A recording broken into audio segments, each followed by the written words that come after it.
هل تعلم كيف بنى نوح عليه السلام السفينة؟ نوح عليه السلام تلقى أمراً من ربه ببناء سفينة وسط الصحراء حيث لا ماء ولا بحر.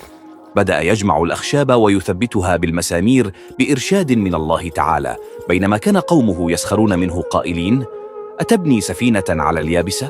لكنه لم يلتفت إليهم واستمر في العمل، وعندما حان وعد الله تفجرت الأرض عيوناً وانهمرت السماء مطراً غزيراً. ركب نوح ومن آمن معه السفينة، لكن ابنه رفض. ناداه نوح بقلب حزين: يا بني اركب معنا ولا تكن مع الكافرين. رد الابن متحدياً: سآوي إلى جبل يعصمني من الماء. فقال نوح عليه السلام: لا عاصم اليوم من أمر الله إلا من رحم.